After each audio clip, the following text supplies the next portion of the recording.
Rajasthan cooperative bank employees union एवं all Rajasthan cooperative bank officers association के आह्वान पर धौलपुर, डीग व भरतपुर जिले के सहकारी बैंक कर्मचारियों अधिकारियों का जिला सम्मेलन होटल धनराज में आयोजित किया गया।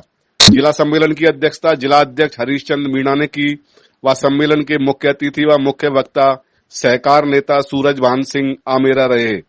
सम्मेलन में सहकार नेता सूरजभान सिंह आमेरा ने कहा कि राज्य सरकार से सहकारी बैंकों व पैक्स की आर्थिक मजबूती के साथ ही किसानों को पर्याप्त व सस्ती ब्याज दर पर फसली ऋण उपलब्ध कराने के लिए राज्य में 2 टियर सहकारी बैंकिंग व्यवस्था लागू किया जाना समय की मांग एवं आवश्यकता है। उन्होंने कहा कि सहकारी बैंकों की आर्थिक मजबूती, सक्षमता एवं प्रशासकीय कुशलता के लिए भारतीय रिजर्व बैंक द्वारा केंद्रीय सहकारी बैंकों में प्रबंध निदेशक नियुक्त किए जाने के लिए योग्य एवं उचित मानदंड के साथ पात्रता निर्धारित की गई है। सम्मेलन में सभी कर्मचारियों व अधिकारियों ने सहकारी बैंकों की आर्थिक मजबूती, कार्मिकों के हितों के लिए सहकार नेता आमेरा के नेतृत्व में यूनियन की मजबूती रखने का सर्वसम्मति से प्रस्ताव पारित कर यूनियन के झंडे तले एकजुट होकर बैंक हित में काम करने का संकल्प लिया गया। सम्मेलन में राकेश गुर्जर, राम सिंह मीणा, प्रमोद सिंह सिसोदिया, सर्वेश चौधरी, दिलीप सिंह, हेमंत वर्मा, विकास जैन, विष्णु सिंह, प्रियंका सिंह, सुनील कुमार, अविनाश जैन, आयुष लांबा, प्रीति सिंह, संजू कुमारी, दीपमाला, अशोक कुमार, बालकिशन यादव, कुलदीप सिंह, रवि आर्य, राकेश पूनिया, रामेश्वर सिंह, ब्रजेंद्र चीमा आदि ने भी अपने विचार व्यक्त किए। जिलाध्यक्ष हरीश चंद्र मीणा ने सभी का आभार जताया। प्रदेश के सहकारी बैंकों में कर्मचारियों अधिकारियों का राज्य स्तरीय बहुमत प्राप्त प्रतिनिधि संगठन और Rajasthan cooperative bank employees union और Rajasthan cooperative bank officer association के भरतपुर केंद्रीय सहकारी बैंक के कार्मिकों की आम सभा आयोजित की गई, जिसमें भरतपुर, डीग और धौलपुर के सभी शाखाओं में कार्यरत कर्मचारी और अधिकारियों ने बड़ी संख्या में भाग लिया। अंतर्राष्ट्रीय सहकारिता वर्ष 2025 में देश के प्रधानमंत्री और देश के केंद्रीय सहकारिता मंत्री अमित शाह जी ने सहकारिता से समृद्धि और सहकारिता में सहकार का नारा दिया है। तो आज की बैठक में हमने यूनियन के मंच पर इस बात को तय किया कि सहकारिता से समृद्धि और सहकारिता में सहकार को साकार और सार्थक करने के लिए सबसे पहले केंद्रीय सहकारी बैंकों में भारतीय रिजर्व बैंक के निर्धारित योग्य एवं उचित मानदंड के अनुसार पेशेवर बैंकिंग ज्ञान के जवाबदेह और जिम्मेदार अधिकारी प्रबंध निदेशक लगाए जाने चाहिए। बड़ी चिंता का विषय है कि मुख्यमंत्री के गृह जिले में 3 जिलों को प्रतिनिधित्व कर रहा भरतपुर जिला केंद्रीय सहकारी बैंक में आज पूर्णकालिक प्रबंध निदेशक का पद रिक्त चल रहा है, जबकि भरतपुर जिला केंद्रीय सहकारी बैंक को राज्य सरकार की बजट घोषणाओं के अनुसार कई हजार करोड़ का फसली ऋण वितरण करना है, गोपालन योजना को लागू करना है, सहकारिता से समृद्धि में कई 53 तरह के प्रकल्पों को लागू करना है। तो हमारी मांग है कि भरतपुर जिला केंद्रीय सहकारी बैंक में भरतपुर सीसीबी के पिछले गबन घोटाले और अनियमितताओं को देखते हुए किसी योग्य, कुशल, जवाबदेह एवं जिम्मेदारी अधिकारी को प्रबंध निदेशक लगाया जाए, ताकि भरतपुर जिले में सहकारिता समृद्ध हो सके, किसानों को समुचित फसली ऋण वितरण की सुविधा मिल सके, ग्राम सेवा सहकारी समितियों में कुशल प्रबंधन के माध्यम से सहकारिता आगे बढ़े। वर्ष 2018 और 19 में ऋण माफी की घोषणा की थी।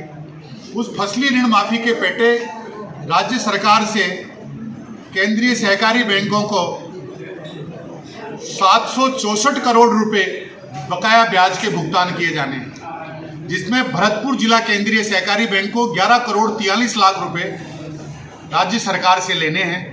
भारतीय रिजर्व बैंक का कहना है कि राज्य सरकार के तरफ जो बकाया है उसको पूर्णतः डूबत ऋण मानते हुए, एनपीए मानते हुए लेना सरकार से है, लेकिन रिजर्व बैंक का कहना है कि अगर 5 साल से सरकार ने नहीं दिया तो उसको पूर्ण डूबत ऋण मानते हुए जोखिम संपत्ति के रूप में 100% एनपीए प्रावधान किया जाना चाहिए।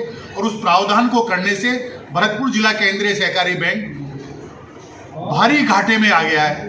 भरतपुर केंद्रीय सहकारी बैंक की आर्थिक स्थिति कमजोर हो रही है। तो हमारी मुख्यमंत्री जी से मांग है, हमारी सहकारी विभाग से मांग है कि जिला केंद्रीय सहकारी बैंकों को बकाया ब्याज के पैसे का अविलंब भुगतान किया जाए ताकि सहकारी बैंक मजबूत हो सके। अच्छा, इससे किसानों की जरूरत होती है और पैसा बैंक के पास अगर नहीं है, बैंक के पास आर्थिक संसाधन नहीं है, तो बैंक किसानों को ऋण वितरण नहीं कर पाएगा या ऋण वितरण के नाम पर खाना पूर्ति करते हुए किसी को 2,000, किसी को 5,000, किसी को 10,000 देके ये खाना पूर्ति करेगा कि हम ऋण वितरण कर रहे हैं।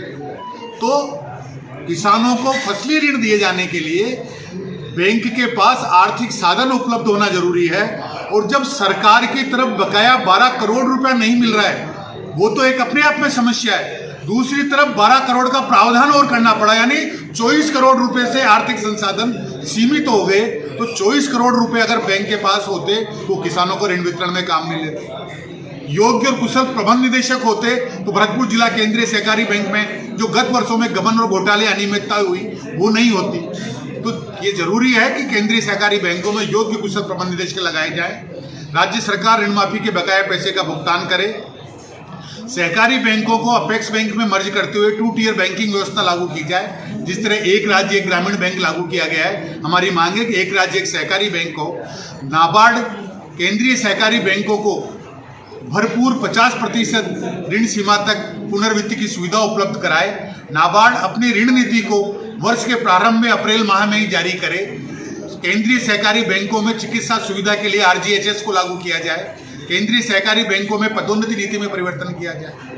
केंद्रीय सहकारी बैंकों में एक ही जगह पर 10-10, 15 साल से शाखाओं में जो टिक्कर कर्मचारी अधिकारी बैठे हैं उनका रोटेशन करने के लिए ट्रांसफर पॉलिसी लागू की जाए। ये सब हमारी मांगे केंद्रीय सहकारी बैंकों को आर्थिक रूप से मजबूत करने के लिए संस्थागत सुधार, प्रशासनिक सुधार और वित्तीय सुधार किए। साथ ही साथ कर्मचारियों को उनके बकाया वेतन समझौते का एरियर का भुगतान किया जाए। इन सब मांगों पर विचार कर प्रस्ताव पारित किया गया। यूनियन की तरफ से निर्णय किया गया कि सहकारी विभाग, सरकार और बैंक प्रबंधन समय रहते इन सब पर कार्रवाई करे ताकि भरतपुर जिले का केंद्रीय सहकारी बैंक कमजोर बैंक से बाहर निकले, बैंक का बैंकिंग लाइसेंस बरकरार रहे, बैंक किसानों की अच्छी सेवा करे।